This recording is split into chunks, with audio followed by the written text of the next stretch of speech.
I've always loved the idea of moving into a new home, the excitement of fresh beginnings, decorating each room exactly how I wanted, and the feeling of making a space my own.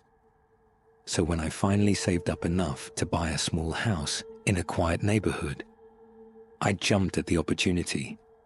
It wasn't anything fancy, just a modest 2-bedroom home on the outskirts of town, but it was mine. The first few nights were peaceful. I spent most of my time unpacking, arranging furniture, and getting used to the creaks and groans of the house settling. But then, strange things started happening. It began with small noises, light scuffling sounds above my bedroom late at night. At first, I thought it was just the house adjusting, or maybe squirrels in the attic. But the noises didn't stop. In fact, they became more distinct. Footsteps. Slow, deliberate footsteps.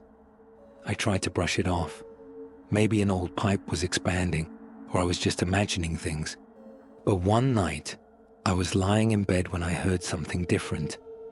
A dull thud, like something heavy had dropped onto the attic floor. My heart pounded as I sat up, straining to listen.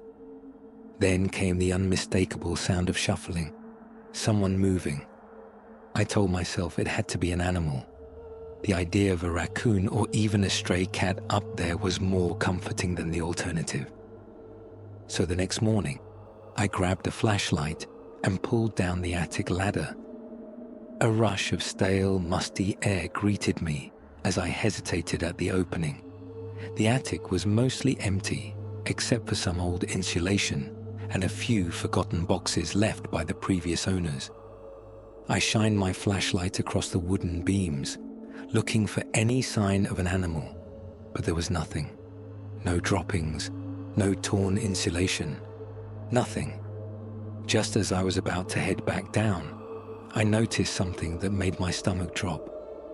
In the dust near the far corner, there were footprints, human footprints.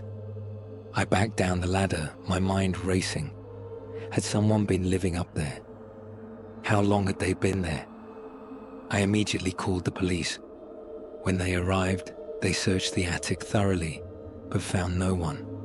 They assured me that if someone had been up there, they were gone now. Still, I couldn't shake the feeling that I wasn't alone. That night, I locked my bedroom door and left the hallway light on. Every little creak and groan of the house sent my nerves on edge. Around 2 a.m., I woke up to a sound that froze me in place. The soft creak of the attic hatch opening. My breath hitched. I couldn't move. The sound was slow, deliberate, like someone was trying to be quiet. Then, footsteps on the ladder. My fight or flight instincts finally kicked in, and I lunged for my phone. Just as I dialed 911, the footsteps stopped. Silence. My heart hammered in my chest. I strained my ears, waiting, but nothing happened. When the police arrived, they found the attic hatch slightly ajar, but no one was there. They did, however, find something horrifying. In the corner of the attic, hidden behind some insulation, was a small sleeping area, a thin, filthy mattress, a pile of old blankets, and several empty food wrappers. Someone had been living up there. I didn't sleep the rest of the night. By morning, I had already contacted a realtor. I didn't care about losing money. I needed to get out of that house. I never found out who had been up there or how long they had been living above me. But sometimes, late at night, I still think about those footsteps, about how close they had come to my bedroom door, about what might have happened if I hadn't woken up. And worst of all, I think about this. Had they been watching me the whole time?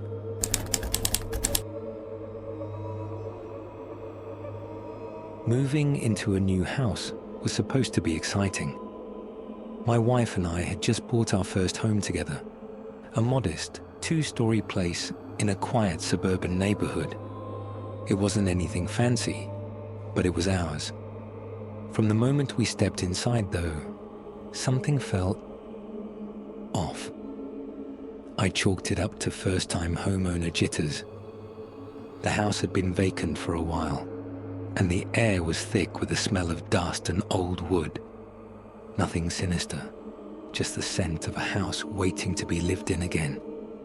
The first few nights were uneventful, aside from the usual sounds of an unfamiliar house settling. Creaking floorboards, pipes groaning, the wind rattling old window panes. Nothing unusual, at least that's what I told myself. But then we started hearing noises coming from the vents. It started as a faint shuffling sound, almost like scratching. At first, I assumed we had mice or some kind of animal problem.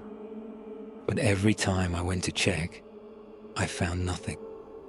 The sounds would stop the moment I opened the vent or shined a flashlight inside. One night, I woke up around 3 a.m. to the sound of whispering. I was half asleep and disoriented, but I could swear I heard a voice coming from the air vent near the ceiling. My wife was fast asleep beside me, so I told myself it must have been a dream. But something about it stuck with me.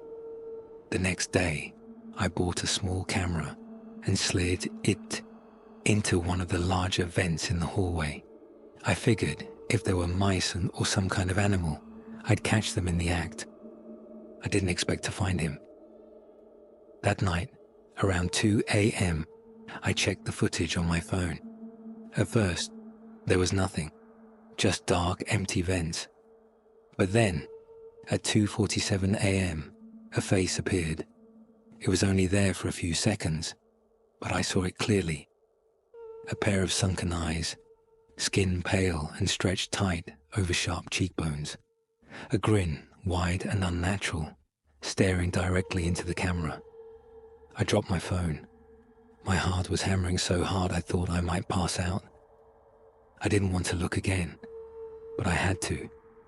When I rewound the footage, the face was gone. The vent was empty. I woke my wife up, telling her we had to leave.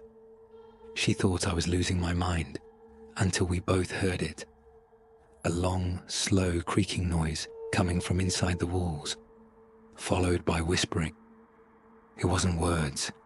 It was more like breathy, deliberate noises, like someone trying to speak, but not quite forming the words. That was enough. We left the house that night and checked into a hotel. The next morning, I called the police. I didn't even know what to tell them, just that I thought someone might be living in our walls. When they arrived, they found something I still can't fully process. Behind one of the vents in the basement, there was a small, hidden crawl space. And inside that crawl space was a makeshift bed, old blankets, half-eaten food, and a collection of our things. Small objects we hadn't even realized were missing. My wife's hairbrush, one of my socks, a photograph from our wedding. But whoever had been living there was gone.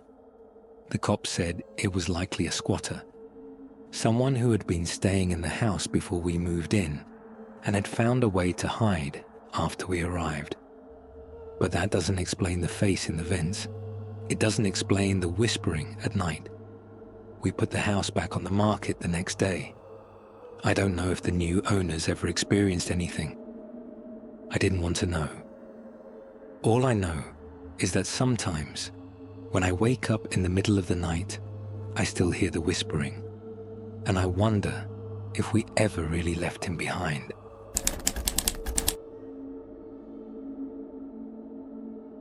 I've never believed in ghosts. I've always thought horror movies were exaggerated, and people who claim to experience the paranormal were either lying or just jumping to conclusions. That was before I moved into my new house. It wasn't anything fancy, just a 2-story home on the outskirts of town, old but well maintained. The price was suspiciously low, but I chalked it up to the market and didn't ask too many questions. That was my first mistake. From the moment I stepped inside, something felt off. It wasn't anything obvious, just a strange, nagging sensation, like the walls were leaning in slightly or the air was a bit too thick. At first, I ignored it. It was probably just my mind adjusting to an unfamiliar place. Then the noises started. They weren't loud, just subtle things, like the faint creak of floorboards in the middle of the night, or the distant sound of shuffling when I knew I was alone. I told myself it was just the house settling. Old wood, old pipes, it made sense. But then I started waking up at odd hours, always between 3 and 4 a.m., always with the overwhelming feeling that someone was standing right outside my bedroom door. One night, I finally decided to check. I grabbed my phone and turned on the flashlight, slowly cracking open the door. My hallway was empty, just as I expected, but something still felt wrong.